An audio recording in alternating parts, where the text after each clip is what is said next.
Welcome back to the Literary Apothecary. My name is Kate and I'm here today to talk about An Elderly Lady is Up to No Good. This is written by Helen Tursten, translated by Marlene Delargy. This is book 1 in the Elderly Lady series. It is a collection of short stories, which I didn't know until I was done with the first short story, but it was a blast.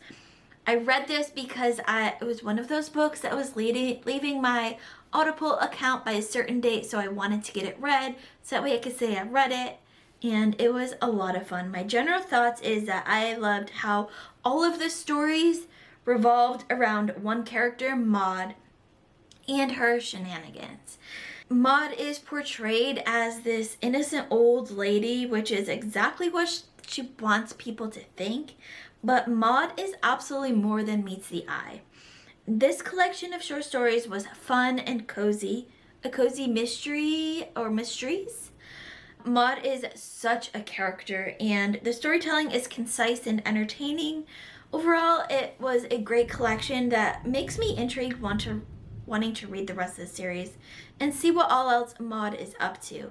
So a spoiler-free description of what this book is all about. Maud is an irascible 88-year-old Swedish woman with no family, no friends, and no qualms about a little murder. This funny, irreverent story collection by Helen Tursten, author of the Irene Huss Investigations, features 2 never-before-translated stories that will keep you laughing all the way to the retirement home. Ever since her darling father's untimely death when she was only 18, Maud has lived in the family's spacious apartment in downtown Gothenburg, rent-free, thanks to a minor clause in a hastily negotiated contract. That was how Maud learned that good things can come from tragedy.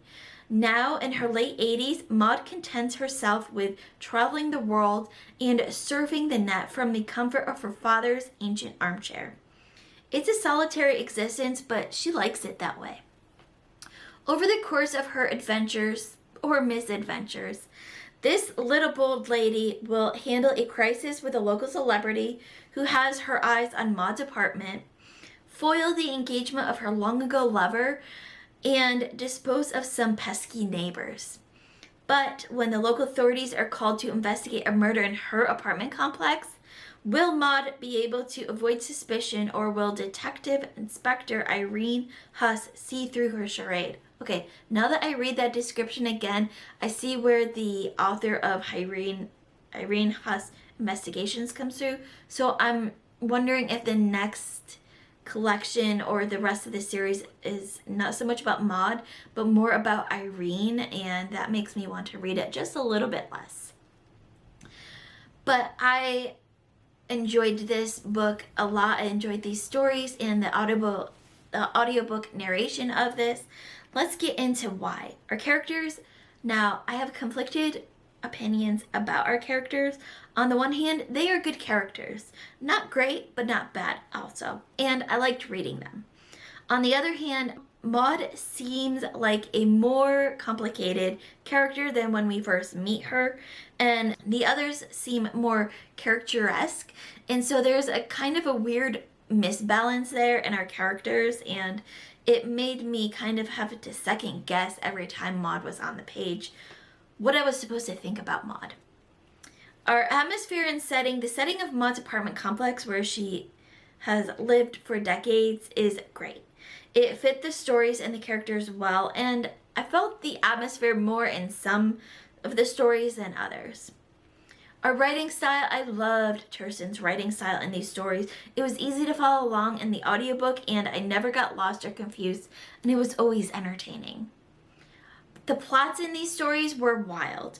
You wouldn't think they'd get that wild, but Maud will surprise you. Intrigue. Maud is the type of character that will always keep you on your toes and guessing what she'll do next. So my intrigue was constant throughout this whole book. Logic. Technically, it made logical sense on face value. However, when I started to think more, especially about motives, I started to think thoughts like, okay, but is that enough to do this? enjoyment. I enjoyed reading about Maud's adventures and misadventures. And our audiobook narrator was Suzanne Torin, and she did a fabulous job of narrating these stories and embodying Maud in her narrations. My favorite story was An Elderly Lady Has Accommodation Problems. It was fantastic.